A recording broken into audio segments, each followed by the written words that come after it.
My friends, welcome, welcome, welcome. Xtina Harmsworth here with lighting and setup for video creators. Listen, if you are somebody who has an interest in creating some beautiful video content for your marketing, for your business, and you're either just getting started at ground zero and you need all the tips, or perhaps you've already made a little bit of content and you're like reviewing it and kind of thinking maybe you could take some tips and get a little bit better. Either way, this is definitely for you. I personally have created thousands of pieces of video content, some better than others. And I compiled all my favorite strategies for someone who just wants to level it up and look amazing. So this is a standard piece of my video content. Most of what I film is either done in my office or in the bathroom at my house.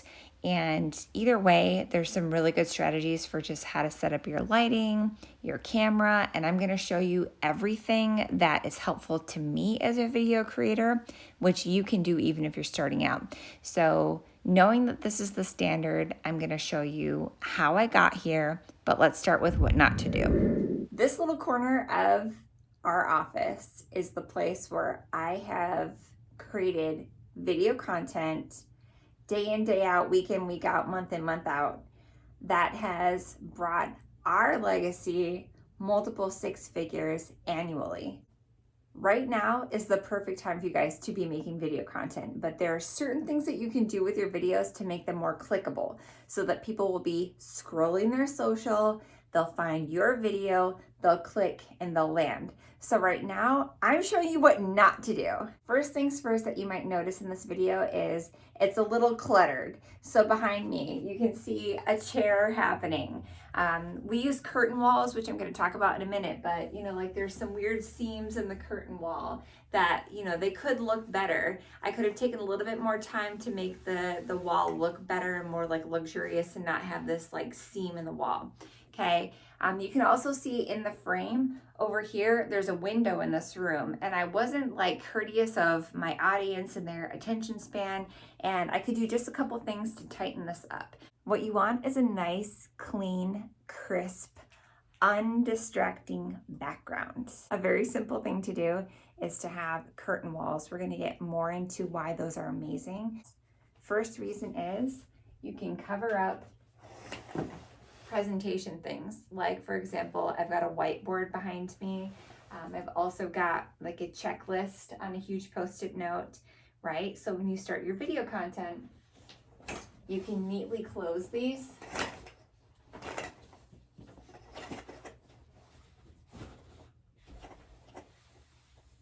and have a less distracting background.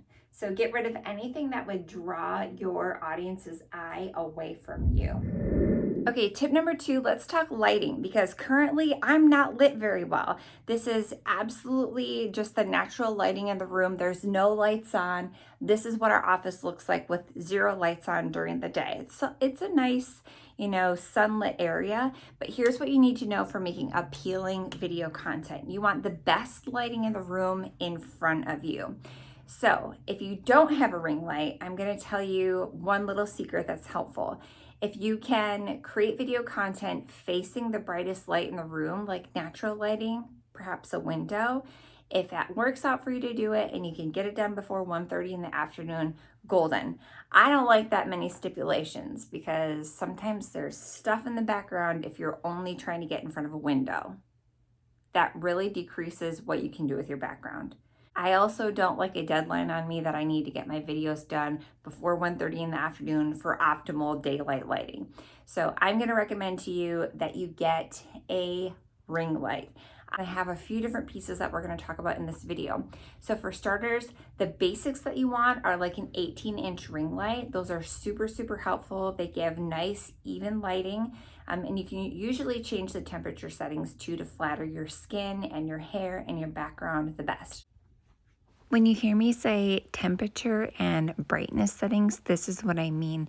There are little knobs on your ring light and you can turn them up and down to change how bright your light is and how warm or how cool. Like I said just a moment ago, you want the best lighting in the room in front of your face, but you also want to be aware of something called backlighting, which means having bright direct light behind you. It's kind of a no-no. I'm going to show you what I mean. So we're going to move the lighting over just a little bit, and you're going to see in my office there's a window in this room. So if I've got a window behind me, especially when there's like direct light during the day, it washes out my face. So this is called being backlit, when you have a really bright light behind you. You will not be able to have your audience see the fine features of your face, and your facial features and how you communicate with your face are super important on camera. So you're gonna have so much better of traction and people holding to the video if you're brightly lit from the front. So I'm gonna choose to not make my video in front of a window because I've got the best lighting in the room right in front of me in my ring light. Ta-da! And now that window looks even worse. So we're gonna go this way. I'm just pivoting my ring light. And now we've got the best lighting in the room, studio lighting in front of my face. I've got a great background going on, and we're good to go with our lighting. Hopefully that makes sense. The other amazing thing about having some quality professional lighting is that you can change the temperature settings. So for example, on most ring lights, you have an option to make the lighting cooler, which I'm doing right now, which is ultra flattering for very fair skin types. Really pretty if you like your blonde to look cooler, your teeth to look whiter, your eyes to look brighter. Using the cooler settings on your ring light is amazing. We'll talk about this more throughout this training, but I want you to realize that as I'm getting ready to film, I sit in front of my camera within arm's reach of my temperature and brightness settings, and I change it for each and every video that I do. If you have deeper skin tones, more of like a tan, think deeper Asian skin tones, Pacific Islander, my Hispanic babes, my chocolate sisters, like all the girls that have like a little bit warmer of a skin tone, you're gonna wanna actually use the warmer temperature settings to flatter your skin in some situations so that it's not like an ashen appearance on camera. So it would be advantageous to you to start playing around with your lighting and turn it to a warmer setting. It's gonna make you look more tan, warms up the whole room. Okay, so you've got temperature settings on most ring lights that are professional grade, and you want to play with those and just take a look and see. Turn on your camera on your phone and record some content that no one will ever see, and play around with your lighting and find out what looks the best for you. I'm going to take this a step higher, a little pro tip. So behind me right now, can you see the shadow behind my hand? It's happening on my curtain wall. Can you see that? All right, that happens when the rest of your room is a little bit darker, but you've got great studio lighting in front of your face. Right now, I'm standing with my ring light approximately, I would say about 1.5 feet away from my face right now. And what's happening is it's casting a lot of shadows behind me. So I'm gonna introduce you to a second piece of lighting that I think is really important if you're deadly serious about making click-worthy video content, and that is a fill light. So I'm gonna bring it on camera, I'll show you what I mean. All right, this, my loves, is what's called a fill light. Some people call it a box light.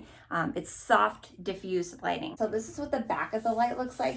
And you may have noticed, if you've ever had professional quality pictures taken like with a pro photographer, they often have these in their studios because they give soft diffused light, and that's what you want as a complement to your ring light in your studio space. This guy right here is what's diffusing the light and making it really nice and soft. So what I do when I set up my lighting is that I have my ring light approximately 1.5 to 2 feet away from my face, depending on how much of my body I want in the picture.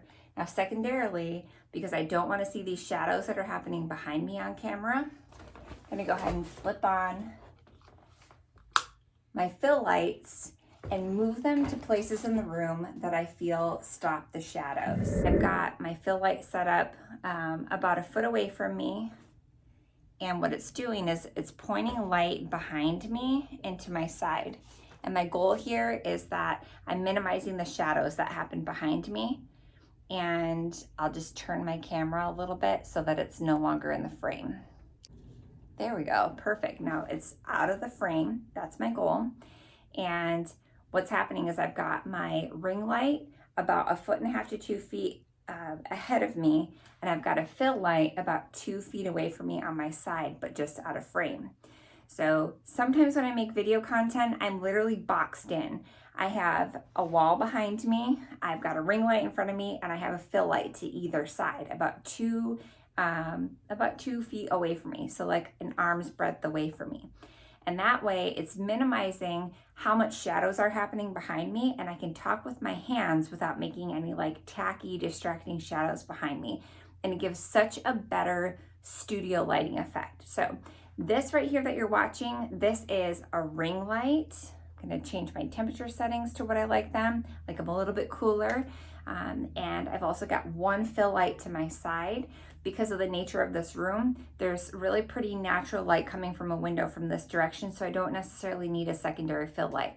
What you're looking for is great studio lighting about 1 to 2 feet ahead of you, and enough fill lighting. It's great to have 1 to 2 of these fill lights on hand for you, enough that when you move your hands, you don't see a massive amount of shadows behind you.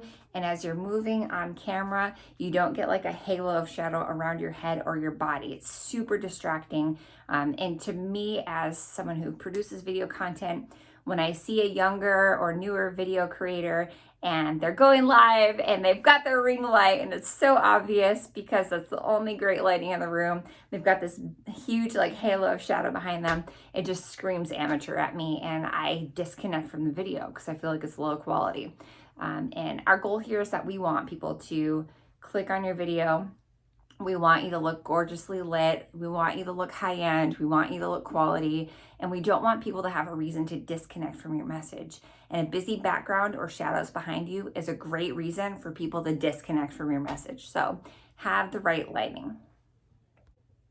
So to recap here, as you're setting up your video content, highly recommend 2 pieces of lighting, an 18-inch ring light, which also allows you to be hands-free, and make sure that you're not creating video content using like a shaky handheld positioning, which also causes people to disconnect from your video because it looks amateur. And also having secondary fill light. I recommend having 2 box lights available to you so that you can make sure to minimize shadows behind you and really brighten up the room and make it look clickable, okay?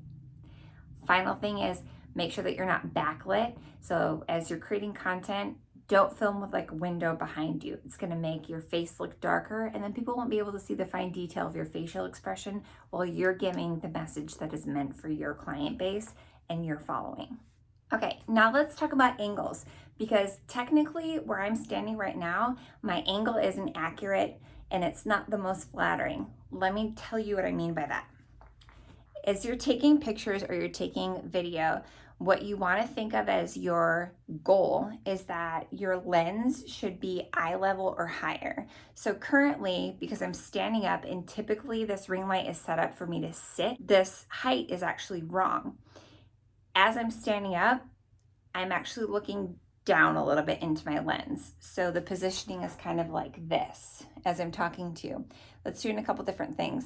One, on a very psychological level, when you're looking down at your audience, people feel like you're condescending even if you're not.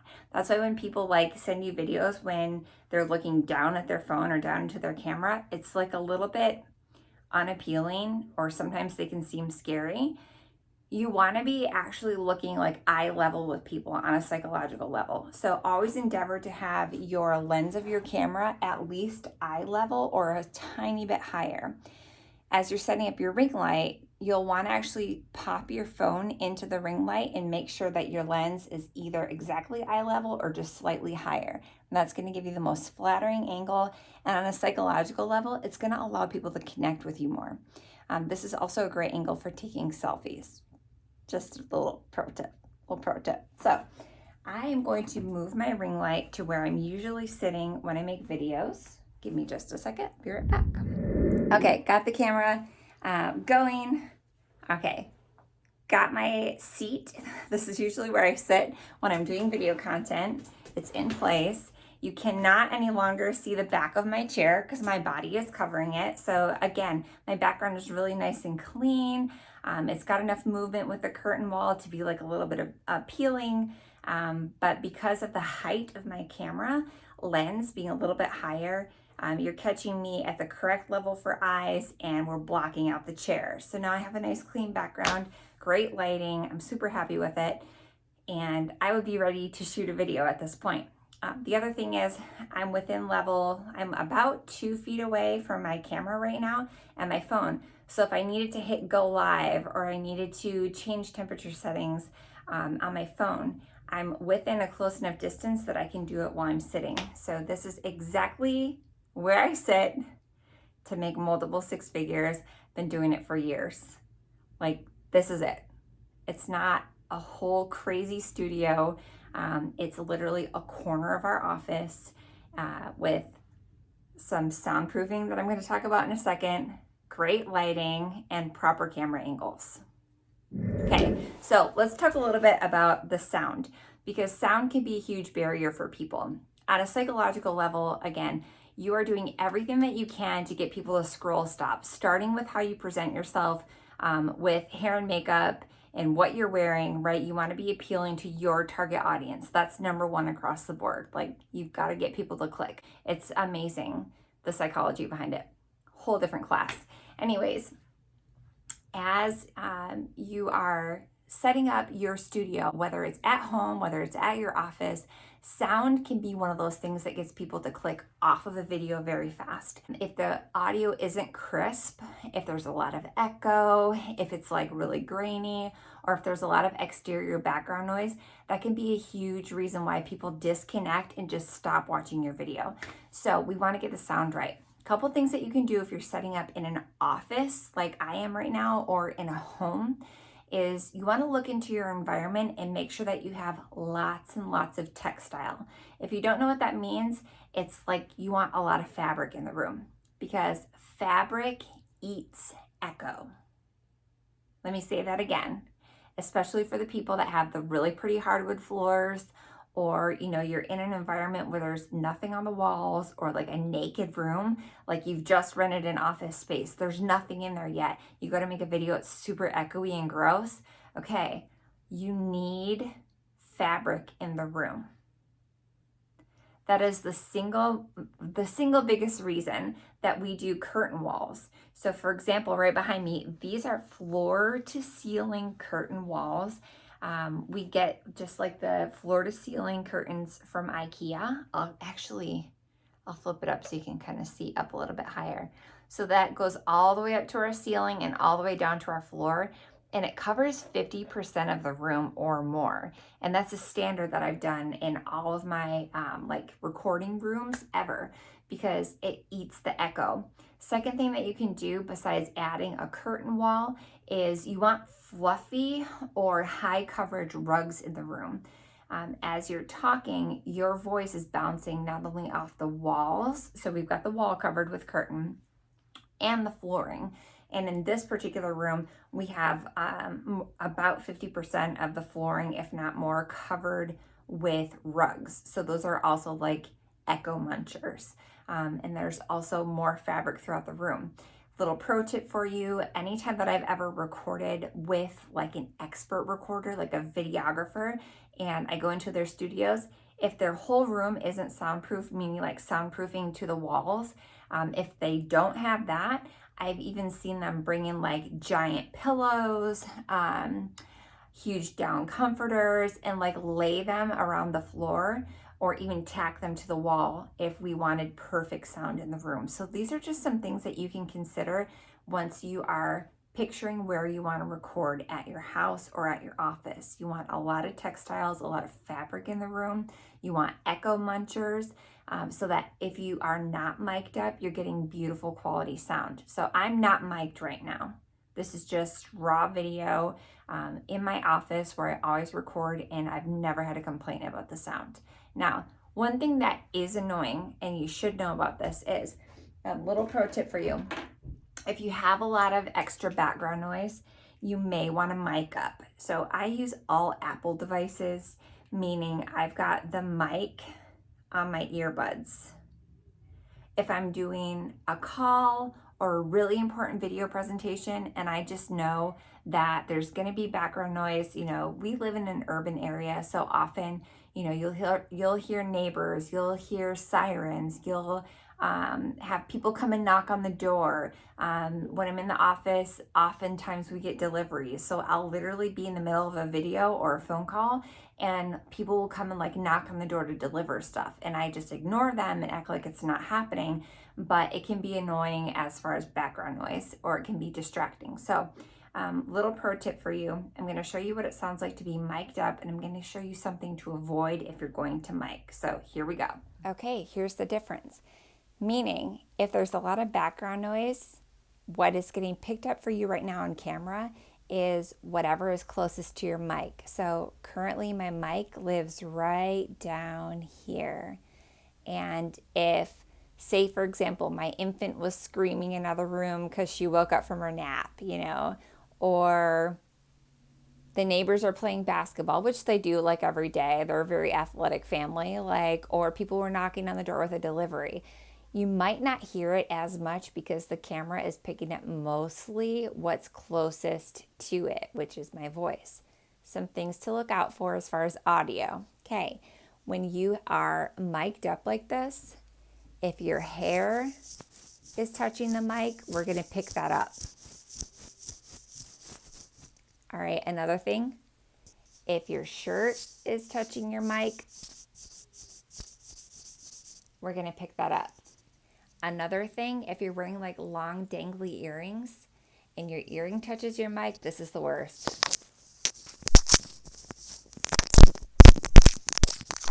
Every time that I move my head, we have the chance for audio distraction. So if you're gonna mic, you want a really, really clean area. Make sure that it's not rubbing or touching on anything. Make sure that your earrings can't touch, your hair can't touch. And I would actually rather have you use some more soundproofing in your room and not be mic'd up versus be mic'd up and have like the audio distraction. Have people go, oh, what's that crinkling sound? What is that banging sound? Other people are really sensitive to like swallowing. So if you swallow loud, that gets picked up on your mic too. Just some things to be aware of if you're gonna mic up. Hopefully that's really helpful. So in summary, a couple of things that you can do to make your video even more click-worthy. Step 1, nail the hair and makeup and consider your audience when you get dressed for your video. Make sure that on a psychological level, you are connecting visually with the type of people that you want to watch your video to begin with. Second, nail the lighting. Make sure that you're not backlit, meaning don't have the brightest light in the room behind you. And it's super smart to invest in some high quality video lighting, like an 18-inch ring light and some fill lights, which you saw in this video. Third thing, make sure that the angle is right. So you want to have your lens of your camera eye level or slightly higher, and be hands-free, meaning have something that you can pop your cell phone into or your recording device like a ring light. So my phone is currently mounted into a ring light so that I can be totally hands-free and not giving my clients a shaky video. And third thing, nail the audio. Have soundproofing in the room, like a curtain wall, lots of rugs on the floor. And if you totally can't do that, or you're traveling and it's just not perfect, go ahead and mic up. Never hurts to try. And final thing, make a test video. So if you're not certain how things are going to come across, go ahead and make a video, like in your camera roll, or make a video if you're doing Facebook Live. You can change the settings of your privacy so that you're the only one who can see the video, and just do a test video. See how the lighting looks. Check your sound before you go live and have it throw you off and throw off your content. Legitimately, let's take the fear out of this. I want you to set up your camera, your lighting, play with the sound, and actually do a test video, whether it be on your camera roll or going into a setting like the Facebook platform and changing the privacy so that only you can see your live video. That's totally doable just in your privacy settings for your post. Now, I'm about to show you two things. One is an actual real life test video that we did right here, and you'll see things happen. Like the FedEx guy showed up, the baby's babbling in the background. The audio isn't perfect. You can hear random breathing. What else? Oh yeah, I went live on Facebook and I had pressed some random button and I had a mustache filter. Like things like that are going to happen. So the more that you just take action, set up your lighting, set up your phone, play with the audio, play with the lighting settings, and just find your groove and take the fear out of it. The faster you do that, the faster you're going to get rolling and the faster that you are going to be able to create content that gets the scroll stop. So thanks for watching this entire first segment of the video.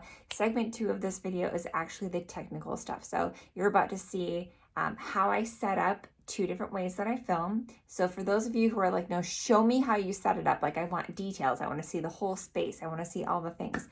I'm going to show that to you in just a moment with some voiceover. And I'm also going to show you that total real life test video. And you'll see things happen. I've made thousands of videos. Things happen. Expect things to happen. So as things happen, just get comfortable with it. Do some test videos and get to work. Okay, here we go for the technical stuff. Hey, thanks. You're good. All right. You have a good day. What did I do? Oh. All right, guys, this is setup number 1. This is for when you're doing a webcam video creation, like on a MacBook or a laptop. So what you will notice here is that I've got my laptop on a stand. You can also have your laptop on a desk, any type of like a table. But what's important is that your chair is set up so that you are at eye level or higher as far as the lens on your webcam. So just keep that in mind. The lens should be at eye level or slightly higher while you're seated. So that's point number 1. And you'll notice too that I have a couple pieces of lighting set up here. We've already talked about what these are. You've got the fill light or box light set up. I've also got my ring light and it's slightly offset, meaning like it's not directly in front of me because I feel like that balances the light best in the room. So again, do your test videos and you get to play with this for your specific space. That's what's important. You set up your lighting and your brightness and your temperature settings for your specific space. Now, speaking of temperature settings, this is where those are located on your ring light. I make a point to set my ring light close enough to me that I can adjust these while looking at my actual screen. That's important to me, but I just want you to know where those settings are located at.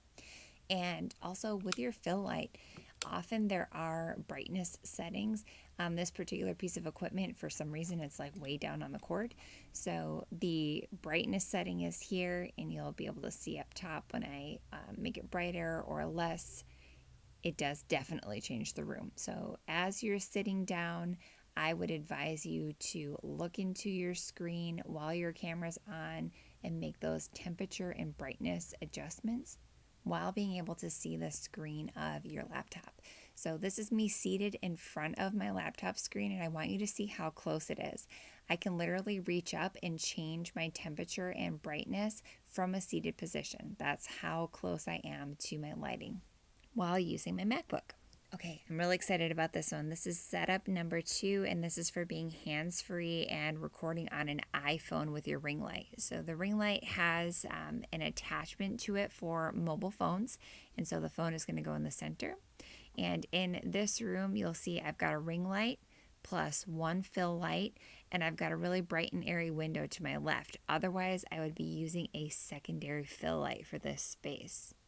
You'll also see that if I have any products to demo, I've got them within arm's reach on my little table, and I am ready to rock. So let's talk about how to put your phone actually into the ring light.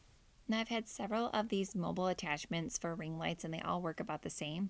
They open slightly to accommodate for bigger and smaller sizes of phones. So you want to kind of pull it open to accommodate for setting your phone inside. And you'll notice that I don't have my OtterBox on my phone. Most of the time, a phone with a cover or OtterBox will not actually fit. Now, pro tip, whatever app I'm going to be using, I like to have it already open and ready to fly. And in an upcoming course, I'm going to be talking more about how to set up brightness and just get like the best possible outcome for Facebook Live videos. If you're interested in that, you definitely want that course.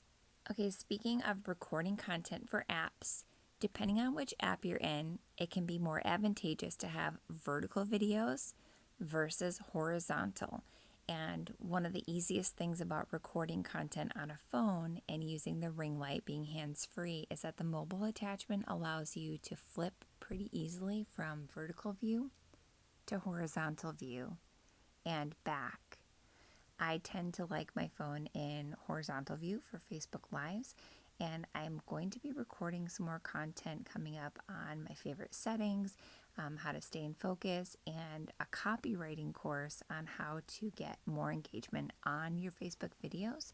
And if this has so far piqued your interest or you have found this valuable, I think you'll certainly love to be on that course about going live on Facebook, just like this. Hey! Finish. Finish. Perfect. Thanks. My friend, I truly hope that you watch this video multiple times over and take notes and execute. Because if you are going to walk away from this with one solid understanding, it is you do not need some huge studio. Literally 10 to 15 feet in an office or at your house, and you can set up an amazing content creation area. However, there's so much more that I wanted to teach. There's like limited amount of time, and there's so much more information that I was so wanting to cram into this, and it's just not possible. So if you found this valuable, I have to tell you, there's literally so much more that I have to offer, and I want to teach, and I want to equip and put it into the hands of women who want to launch their ideas and their products and their service into the marketplace. So if that's you, I cannot wait to see you on the inside.